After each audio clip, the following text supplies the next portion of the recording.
Okay, good morning. So today we're going to mostly focus on working with plain data. And we'll talk about both how to work with it, and we'll go into the kinds of plain data we haven't yet looked about, specifically tables and XML. Okay, so what we call query is really based on the concept of a list comprehension. Quite a few languages have list comprehensions, particularly Python. Python does. C# also has something like list comprehensions, but the semantics are a bit different in the case of C#. So we have C# syntax, so we have SQL-like syntax, and we have, but the semantics are built into the language, whereas in C#, the semantics consist of desugaring into a bunch of method calls. The basic concept of a list comprehension is that it's based on the mathematical set builder notation. So it's in maths, you can say, the set of I, where I is blah, blah, blah. And that's a very widely used thing in maths. And list comprehensions basically apply that to specifying a list. So if we look here, we've got a list of numbers. And what we're doing here is we're saying that the list num times 10 is, when in set builder notation, we write it like this. It's 10 times I for each I in nums. And the way we write it in an SQL-ish style is it's from bar I in nums, select I star 10. So it's designed to look very, very SQL-y. If you know C#, it's pretty much like C#. But what that semantically is doing is iterating over the list. For each member of the list, it's evaluating expression, and then it's building a list using that sequence of values. Another example we can use, so we've seen from and select. You can also use where, which filters the list. So this creates, so here we iterate over the nums. We select the ones that we filter out any that we include only the ones for which this is true, and then we build a list using that value. So that's the same as saying it's the I, where I mod 2 is 0 and I is in numbers. So this starts off pretty straightforward. So okay, so where it starts to get a little bit more interesting is we can use this with records. Okay, so where this gets a little bit more interesting is when your list does not just contain simple values, but it contains structured values. And a particularly common case is where you have records. And we have this feature called binding patterns that allows us to destructure records. So here, so we have a record with 3 fields, and here we are destructuring the record by using a pattern. And the result of matching this pattern to this record is that the variable f will be bound to the first field of the record, and the variable, so as usual, from iterates over the persons. For each person, it binds the person to this, use this pattern to bind the f and l variables. And the f variable is bound to the value of the first field, and the L variable is bound to the value of the last field. So actually, this works with for each also. And once you've bound the f and l variables, you can use them in select like this. And you often have the pattern where you're wanting to. This requires you to think of 2 names for each thing. So there's a shorthand for that. And when you say just a variable name by itself in either a pattern or in a constructor, it's short for using the field name and the variable like this. So that's the same thing. JavaScript does the same thing. So this makes it, when you're dealing with database-like things where you have an array of records, you can very easily do a projection without actually having to, you can select fields very easily. So we also have a let clause. So you can do a let. This is, if you're familiar with XQuery, XQuery's sort of headline feature is called a flower clause, and that stands for from, let, where, order by, and return. And our syntax actually works very like that. We have, instead of return, we have select, like SQL. And we start with from, and we end with select. But in between, you can have any numbers of lets and wheres that you like. So in this case, we are binding first and last to each, to the fields, corresponding fields in each person. Then we are creating a variable called len1, which is the name of, which is the length of the first, of the string that is bound to the first field. Similarly, length 2 is the value of the, and then we're selecting out. We're choosing any ones where we've got a non-empty first name. Here we're choosing ones that got a non-empty last name. And then we're creating a temporary variable here called name, which is the concatenation of the first and last, if they're non-empty with a space, and then we select that. So the semantics here is actually very similar to, you can think of it as being a pipeline, whereas this starts off generating a list of bindings, and each stage in the pipeline takes the list of bindings, list of variable bindings from previous stage of the pipeline and outputs a list of variable bindings.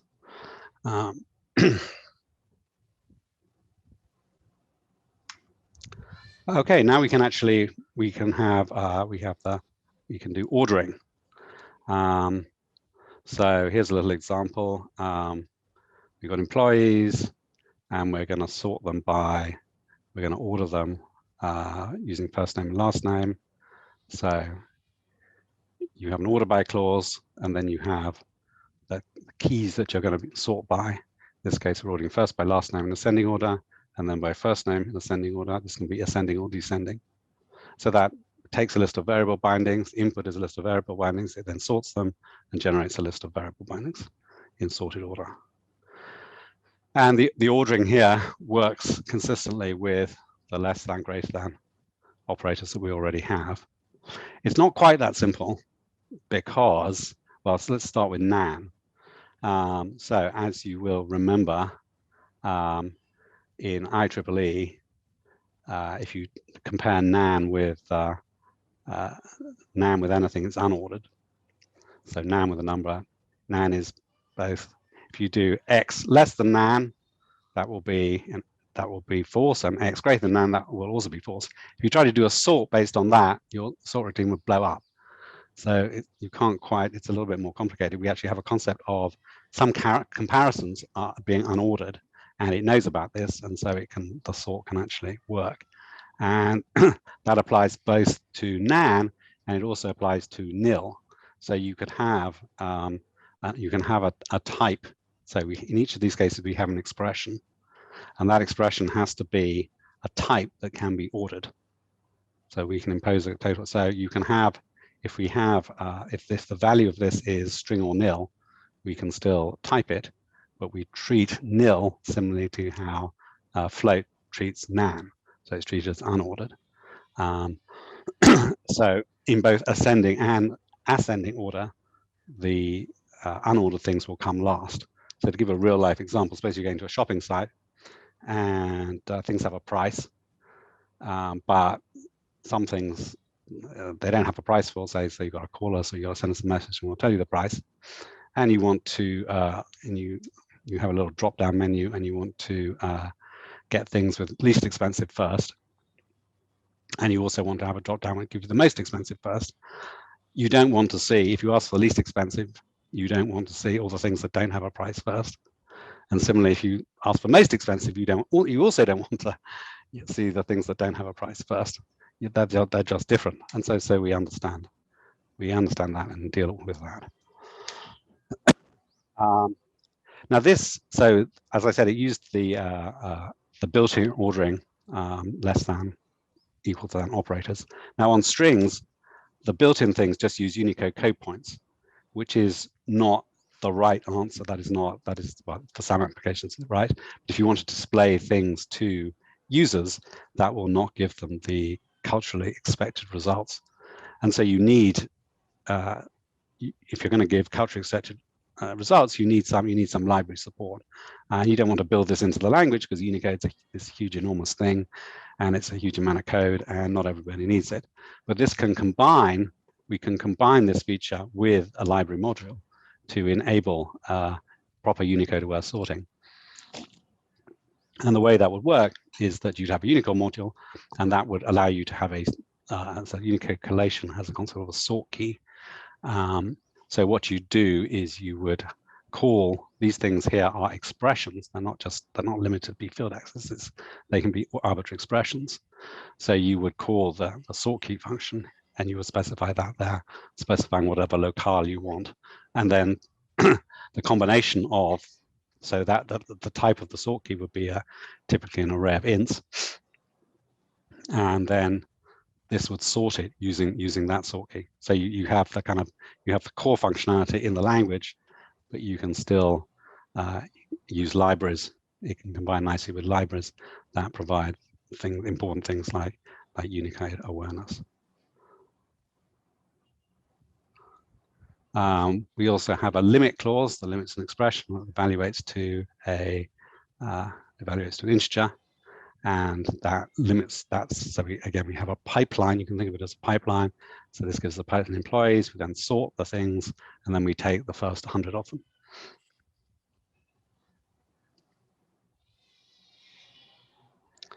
Okay, so that's the sort of core of query. But where query becomes quite nice is that it combines with another feature, which is tables. So different languages have different philosophies when it comes to containers. With Java, you have gazillions of different containers, and you often have application-specific containers, and that's how you do things often how you do things in object-oriented languages.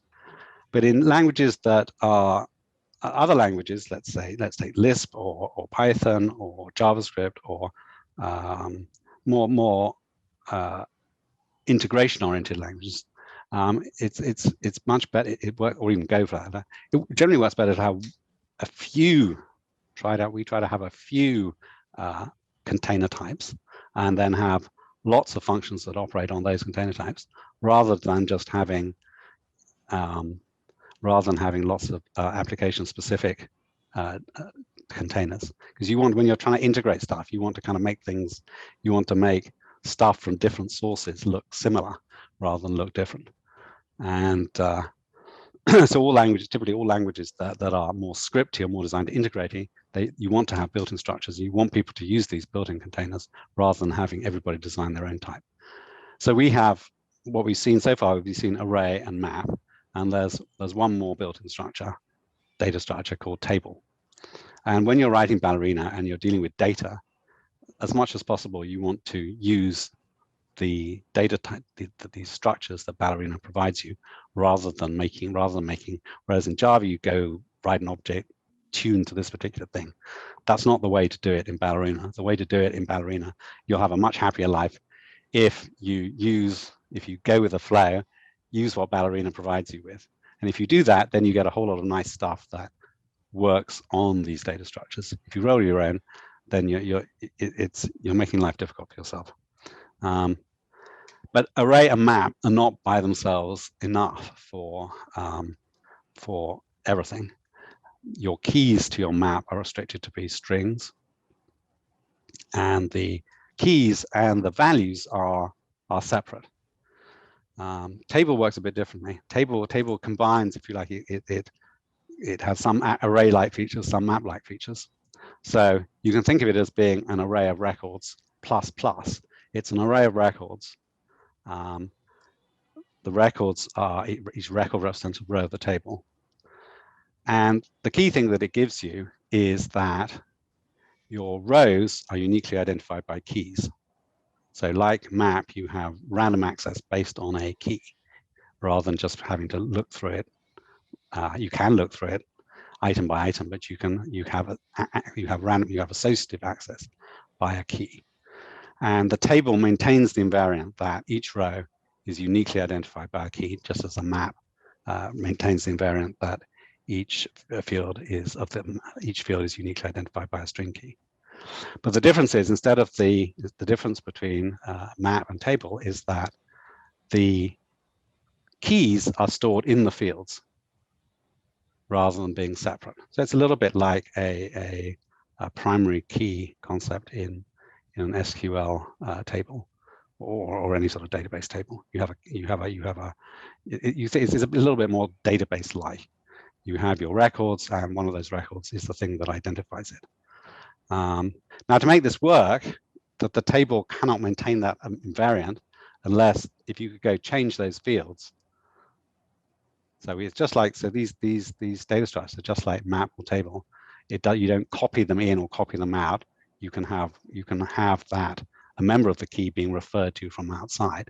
So if the thing that refers to it from outside could go mutate that field, the table would not be able to maintain that invariant. So this ties into our concept of immutability. You have to make those fields be immutable.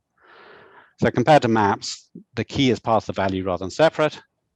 The type of the key is not restricted to be string. In fact, it can be any data. And we preserve the order of the members of the table. So the order of the rows is significant. So what does it look like? So first of all, we define a type for the rows. And the key thing we add here is that we need to make the field that we're going to use as a key needs to be made read-only. And then, so we have a table, this is the type of the row, and we have this thing here, which tells us which field is serving as the key. So this means we've got a table whose rows are of type employee, and what uniquely identifies the employee within this table is its name. And then we have a table constructor, and that looks like an array. So it looks exactly like an array of records, except that we have the table word in front. And when you convert it to JSON, what you will get is basically this. Well, not basically, what you will get is this, but without the table. There's a very simple, clean mapping to JSON. And we can then look up, now that we've got a key, we can, just like with a map, we can use the key to access the employee, just like with a map. But what's nice about these is that we can iterate over them. Compared to maps, it's much easier to iterate. When you iterate over them, we iterate over each employee. We don't have the field and the key being separate. So this works very nicely with iteration. So here what we're doing is we're going to give everybody an increase. So we just refer to it and we just update it. It works just like with maps, just like with an array. You can do the same syntax that works with arrays, works with tables too. Now we're not restricted. Your key doesn't have to be all in one field. You can have a multi-part key that's spread over several fields. So we can have, suppose you want to make the first name and last name be a key, we can do that.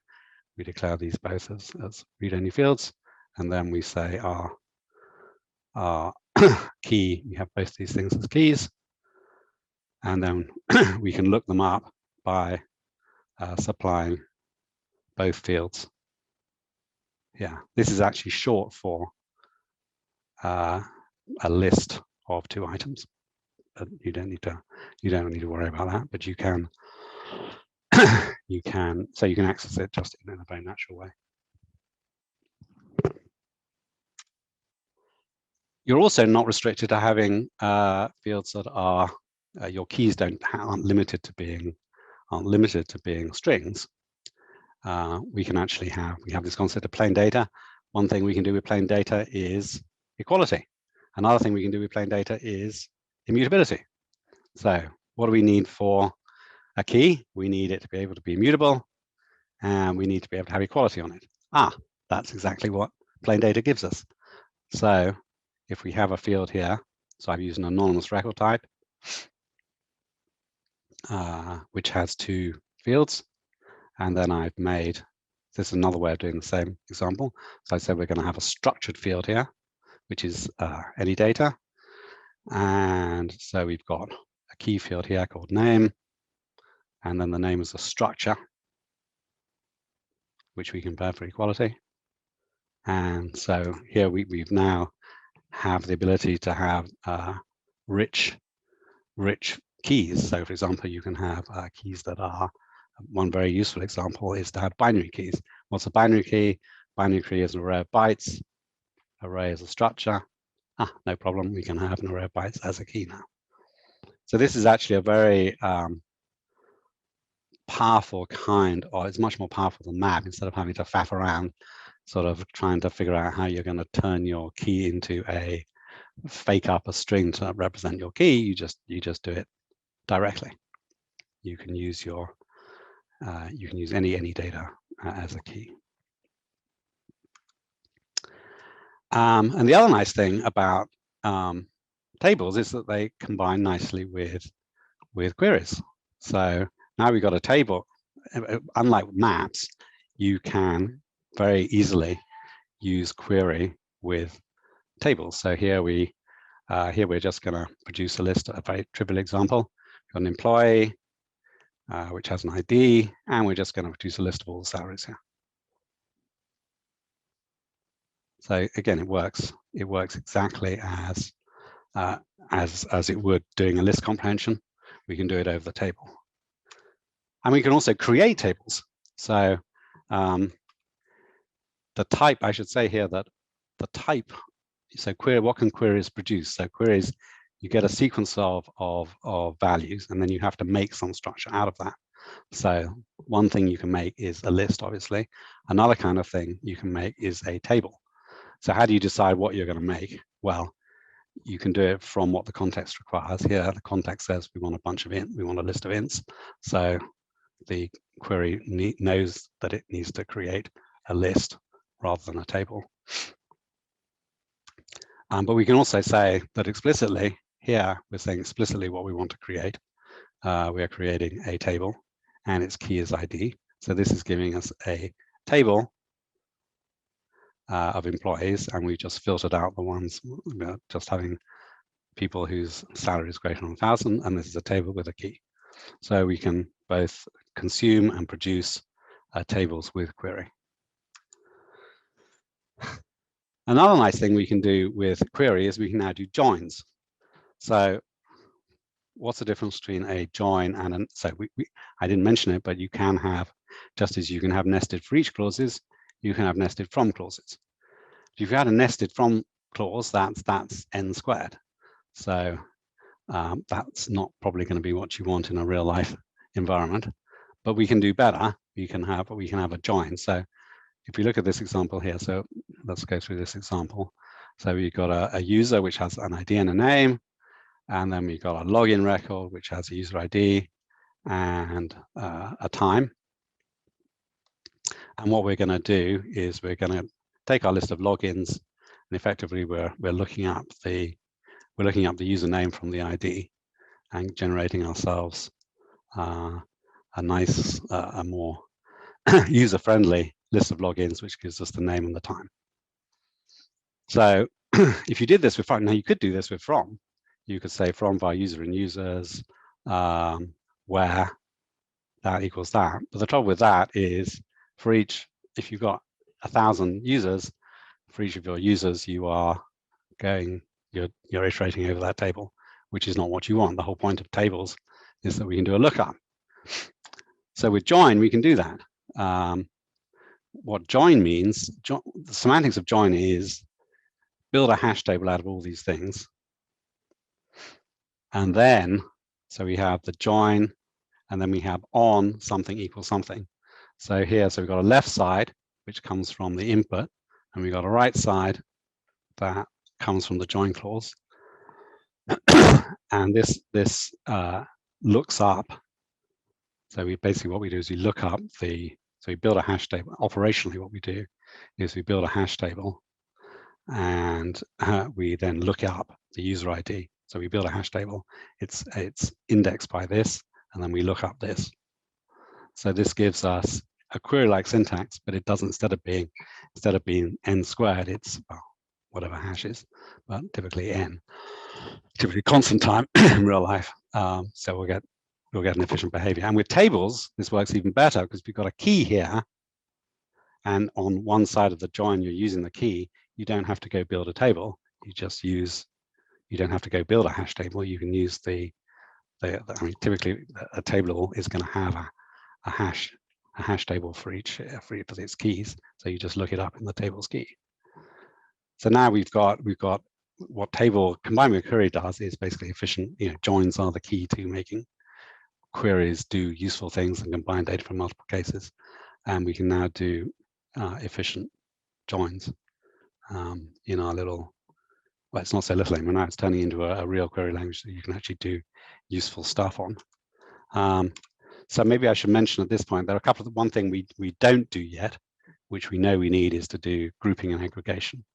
So the group by, or the group by stuff, we don't do that yet. We have a plan for doing that, but that's not in the current language. Okay, so let's talk now about streams. So the concept of a stream, it's a bit like, it's basically very similar to a list, but the difference is that it's generated as needed, rather than being generated up front. When you have a list, you know, it's a list of values. That before you do anything with the list, the values all need to be there. With a stream, those values are generated as you need. So a stream type has, and we also have to fit this into our framework that we have errors. Operations can produce errors. So when you're generating this list of values, that can have an error. You can be generating it by doing IO, that can have an IO error. So we have to deal with that. We can't just say, oh, well, I'm going to throw an exception, and that will show up somewhere. We actually have to kind of deal with it up front. And the way we deal with it is that we have a type stream T, which has two types. So the T type is the first type is the member of the sequence, and the second type is the termination value, and the type of the termination value. So there's two ways that a stream can terminate. It can terminate successfully, which is represented by nil, or it can terminate with an error, which is represented by an error value. So if I just say stream T, that means that its termination type is nil. There's no possibility of generating errors. So when you so that's basically how our current, if you think of a list, when you iterate over that,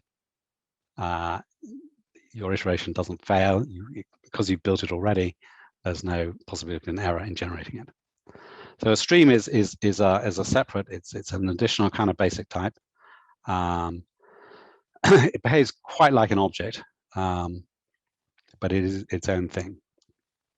And where stream it becomes nice is that you can combine it with query. So let's suppose we have a type ls. There's an example here. We've got type ls, which is a stream of, so that stands for line stream. So we're going to have a type of a stream of lines, and that is going to be, the members of the type are going to be strings. Each line is represented by a string, but we may get an IO error while we're doing it. So it's question mark because it's not. If it always ended by an error, that would be bad. So this is something that may produce an error while we're so the IO. So you can get so there's a library function that gets you a file as a stream of lines. And suppose we want to strip out the blank lines. We can use query to do that. We can So we say, just like we say here that we're creating a stream. So for each of the lines, we see if the length, we strip out the white space, see if its length is greater than its naught. If it is, then we want it. Otherwise, we don't want it. So this is producing, it's operating on a stream, and it's producing another stream. Now, the important thing here is that this here, there's more to it than it seems, because it's being evaluated lazily. So it doesn't read the whole list, then filter it out, then create another stream. That's not how it works. Rather, it evaluates every time we read, every time we get a new line from this, we run this pipeline just enough to get output. So this is all evaluated. This isn't evaluated at the time that you call the strip function. This is evaluated at the times that you get the members, at the time that you iterate over this. Not when this runs, but when you iterate over this. So it looks quite similar, but there's quite a lot of magic. There's actually quite a lot of magic going on here. So in particular, if you have something here that generates an error, suppose you were doing something here, you're doing a let or something, and that might produce an error, and you did a check. It doesn't give an error when this function runs. It will give an error when you try and get a value out of the stream. So an error here would need to go into this type, not as a or here.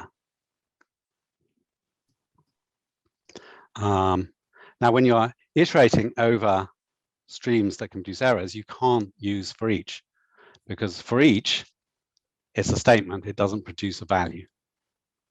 Whereas here, and we don't allow you to just ignore, we don't allow you to ignore errors, and we don't do implicit control flow.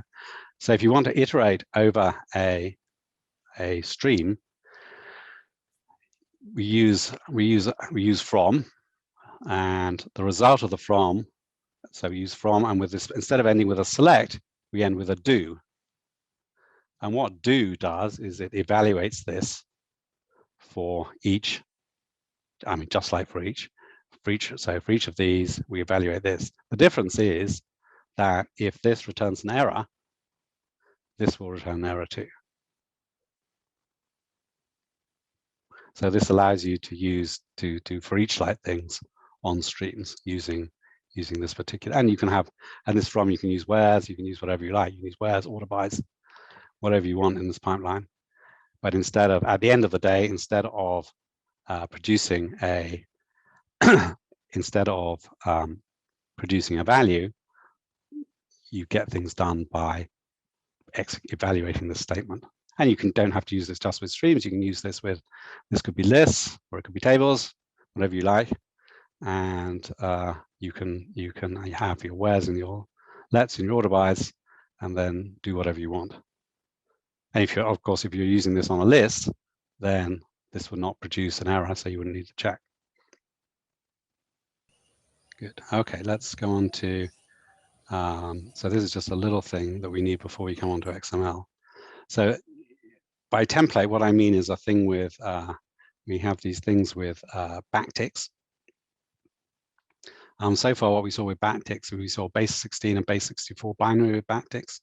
But actually in the language, there's a generic syntax for backticks. So the generic syntax for backticks is that you have, so this comes from Markdown. So we have a concept that you, within the backtick string, you can have expressions that occur within, that use this syntax to start and this syntax to end. So this here, so the simple kind of a template is a string, and this tag here tells you what to do with it. So in the string case, this is a expression. We evaluate that expression and we interpolate it in. So S will be hello, James. If you want to get a backtick, how do you get, so the next question is, how do you get a backtick in? We don't recognize backslashes here. Instead, you use an expression syntax to get it. So what's an expression that produces a backtick? Well, it's double quotes with a backtick in it. So you can get if you need a backtick in, you can do it like that. So this is processed in two. When we have these backticks, they're produced. They're basically handled in two phases. The first phase doesn't care what this tag here is. The first phase just passes it into a list of strings and a list of expressions. And then after that, what you do depends on the tag. So in the string case, you evaluate the expressions, turn them into a string, and concatenate them all together with the literal strings. But there's also a concept called raw templates. And the concept of raw templates is that the second phase of what you do, what does the tag dependent phase do? The tag dependent phase doesn't really do very much. It just evaluates those expressions. And so when you evaluate a raw template, what you get is an object that has an array of the strings and then an array of the results of the expression evaluation. So the important use case is SQL parameters. So in this case, we are sending a database query. So we've got a client object for a database. We're producing a stream. We're producing a stream of orders, and we may get an error. So this is our SQL syntax, and we're expressing that as a raw template. And this syntax here is understood by Ballerina, and what that gives us is this string from here to here, this expression, and then the string from here to there, which is empty. So what the SQL does with that is it's got the string, it's got the expression which gets evaluated. So we've got a string here, string following it, and we've got the value. That can then be sent to SQL as a parameter. So we know that we have so instead of having to, instead of sending to SQL as a string, or having to put some little marker here, the SQL implementation can represent these things that the user has specified as a template, can turn it into the right SQL. Every SQL implementation has its own little syntax for its own syntax parameters. This can be turned into the right parameter syntax for the underlying SQL implementation. So this feature is a little bit like modern ECMAScript. JavaScript has this concept of having backticks. So the backtick thing is markdown. The concept of having a tag before it is JavaScript has that, and it also has this concept of a similar concept of producing an array of the strings plus an array of the values.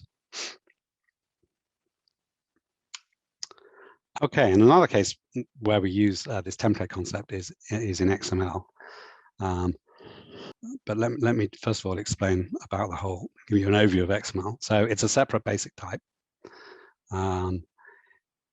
Fundamental concept here is the concept of a sequence, which came from XQuery originally and is in XPath 2, wasn't in XPath 1. Our model of XML is based on the XML info set. So what you get from XML info set is what you get from parsing XML. It's not based on PSVI, which is the post schema validation info set. So we don't know anything about XML schema. We know about XML. We know about the basic concept of elements and attributes. We use the template concept to allow you to use XML syntax to construct XML values.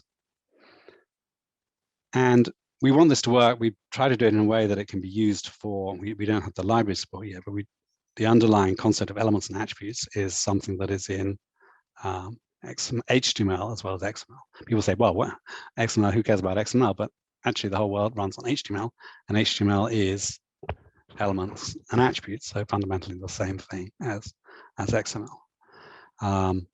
We provide you with a navigation syntax. We can't use XPath as is because, well, for one thing, / is our comments. And we also, the other nice thing about XML is that it combines with our query concept to give you something which is quite similar to what you can do in XQuery. Our XML design is somewhat opinionated. It's based on my opinions of XML. I've been doing this for 30 years. How many years this? A very, very long time. So it's a little bit different. XML works more like, it's a little bit more like, in some ways it's more like regular containers like lists and tables. So one thing we don't have this concept of an up pointer. So elements don't know where they are in the document. The traditional DOM model, an element has a pointer to its parent and a pointer to its siblings. We don't have any of that. We don't have any of that stuff. You really have to have that if you're, well, you need that for some things, you don't need it for others. But for our model, we don't have any up pointers. So sequences. So this is one of the really great things that XQuery introduced. And it's to understand XML, you need to understand that sequences and lists are not the same thing. Sequences and vectors are not the same thing. We have two sequence types. We have string and XML. And the basic concept of a sequence is you start with an alphabet, you start with singletons, and you get values of the type by concatenating. It's built out of concatenation. So just as you don't with strings, you don't have strings of strings, it's just strings, right? You don't have, whereas with lists, you can have lists that contain lists that can have, you have nested lists, right? You don't have nested string. A string is just a sequence of characters. You don't have a string in a string, it's just a sequence, it's flat. And that's actually what you need for regexes. Regexes are also done on the concept of concatenation. What you can do with reg expressions is deal with sequences. So sequences are not the same thing as arrays. They're flat. And there's also no difference between a sequence of length 1, a sequence of containing just X, and X. So we don't have a character and there's no difference between a character and a string of length 1. The way we represent characters is by strings of length 1. Similarly, the way we represent XML elements is by a sequence containing just that XML element. And you cannot, that restricts how you can mutate strings. So strings can't be mutated, and you can't mutate a sequence of, because we're representing an item by a sequence of that item, you can't mutate an item. How you can do mutation is constrained. You cannot change a sequence of one thing into a sequence of two things. You can change, you can do something. Anyway, the key point is you cannot change the membership of a sequence. And also a sequence is there's nothing to a sequence other than its members. That's all there is to a sequence. It's not like a list where it has a storage identity that is distinct from the storage identity of its members. So two sequences are equals equals equals. They are the same sequence if their members are the same. So that's the same as we get for strings. So two strings are treble equals if their members are treble equals. So sequences and XML are basically parallel, and they're different from arrays, maps, and tables. And this is exactly the model that XQuery has, and it works much better for XML than if you try and do it with lists. If you try and do it with lists, you get a great big mess. So, what's an XML value? So we have one new basic type, which is called XML, and that is a sequence, and it represents the sequence. It represents the content of an XML element. So remember that key point about sequences, they're closed down concatenation. If you take the content of an XML element and take content of another XML element, you can put them together and you've got something that's valid as a content of an XML element. An XML document is not closed, so it doesn't represent an XML document. It represents what goes inside an XML element. And a document is a subtype of that. So we have four kinds of things that can go in a sequence. We have elements. Most important is elements. Well, there are two things that are really important. They're elements and text items. We also have processing instructions and comments. And these are the same things that you get in XPath. So in elements, processing instructions, there's a one-to-one correspondence between those members of the sequences and XML info items. For text, it works a little bit differently because in the XML info set, each character is its own thing, and we chunk these together we put all adjacent characters together into a single text item. So we can represent an XML document as a special kind of XML sequence, that has an element and no text, because you can have processing instructions and comments before and after the document. So what's an element? So we've got elements, processing instruction, comments. I'm not going to go into detail about processing instructions and comments because they don't really matter very much. But elements are critical. And so what's an element? It's very simple. It's got a name, which is a string.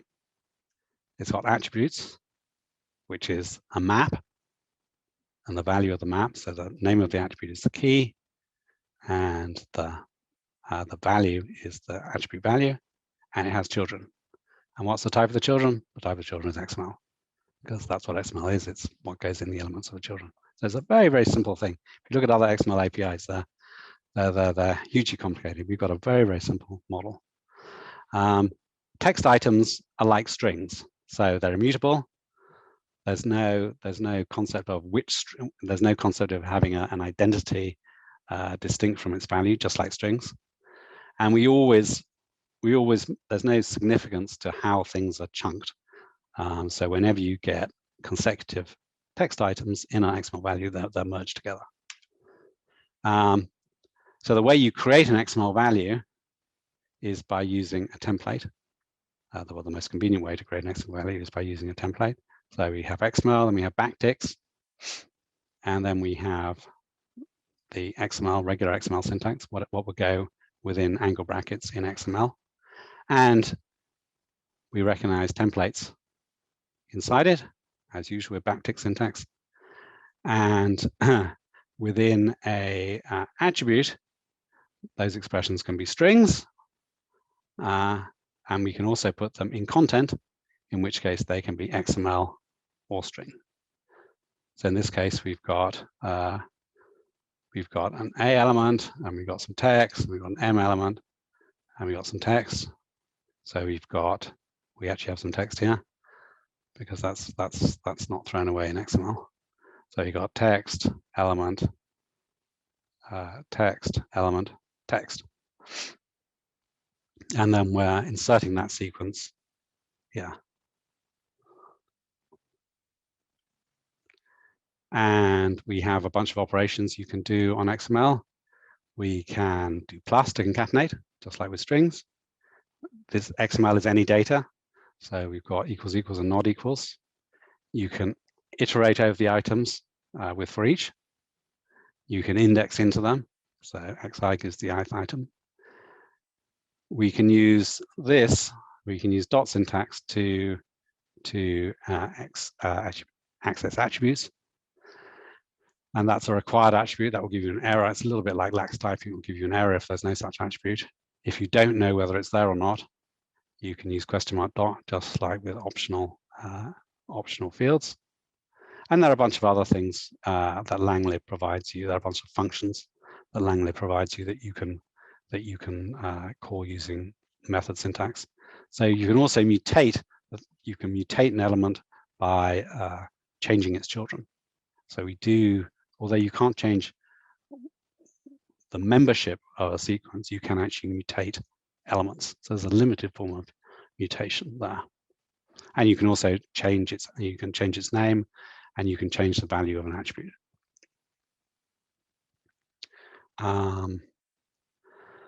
So we have the XML type. In XML, the XML type represents any XML sequence, but we can have subtypes of that. So in particular, we can have, because some operations don't make sense on arbitrary XML values, they make sense only if the XML value is an element.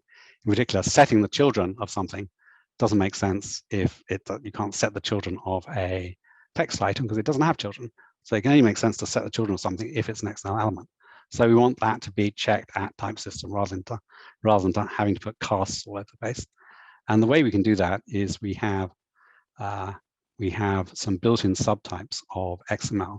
So you've got the XML Langlib module, and that has a built-in subtype element. And that subtype is sequences of length 1 that contain elements. So this here is a sequence of length 1 that contains just an element. So that is of type XML element. So then we get nice typing. So things like set, I can now do set children on P, or anything else that requires an element, or get name, I can do on element. I can't do it on a text because it doesn't have a name. And similarly, as well as elements, the most important one, we also have comment for an item that consists of just a comment, and we have XML processing instruction for a sequence that consists of just a processing instruction. We also have text type. Text type is an XML value that belongs to a text type if it consists of just a text item. We also treat the empty XML sequences belonging to XML text. And the reason we do that is so that if you take a string and you create some text from it, it will belong to type XML text, because strings can be empty. So we want the result of taking any string, when you turn it into text, you get text. So this means that all the functions in lang.xml we can use this typing to make all the functions in lang.xml work in a type safe and smooth way without you having to cast all the time. So here's a little example of renaming all elements that have this name to that name.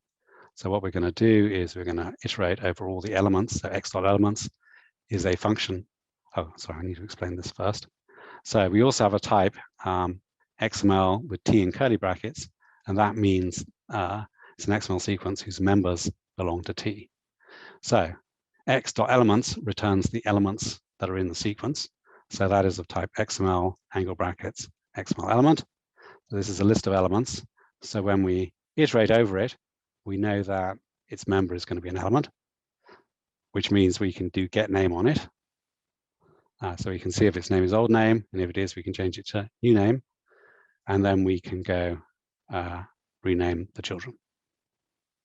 So here we are we're mutating, we're operating on object XML, and we're doing element specific stuff, but without having to have sort of ugly casts.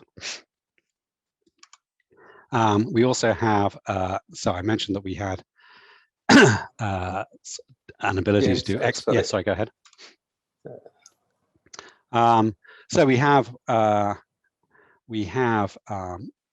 navigation syntax, which provides similar to functionality to XPath.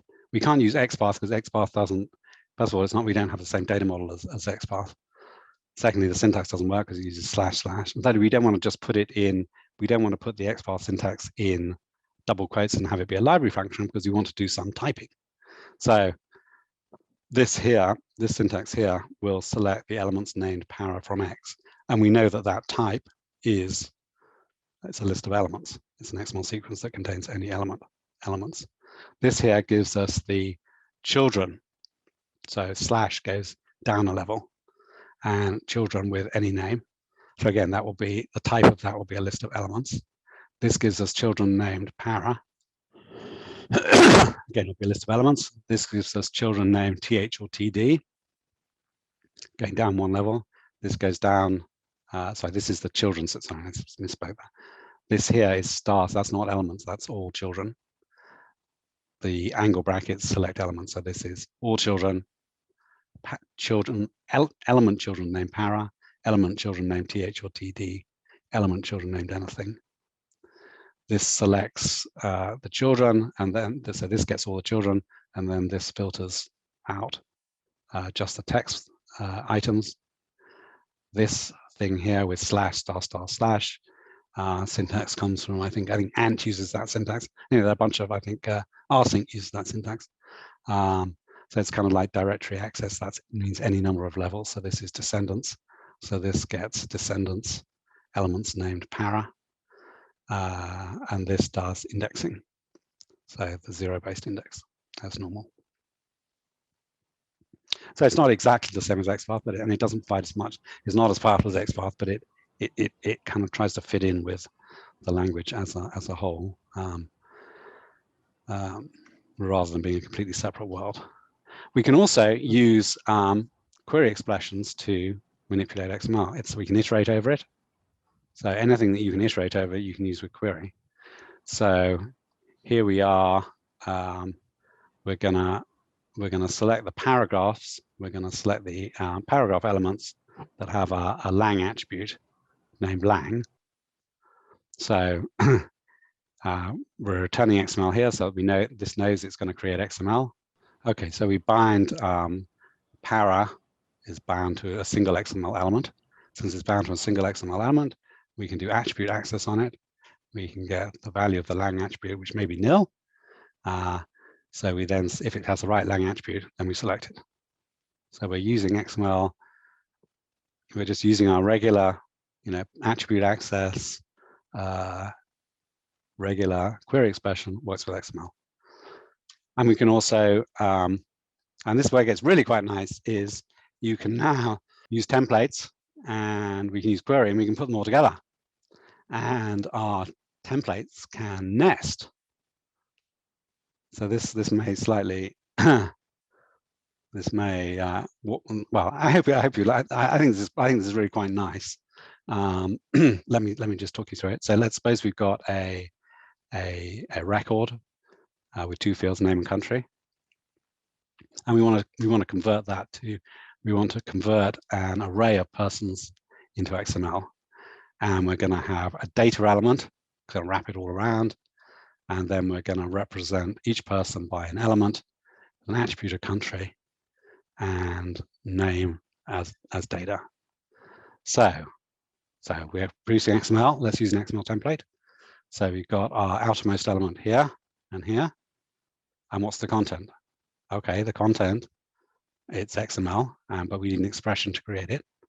So we're going to put our expression here. So the nice thing here is queries are expressions, templates take expressions.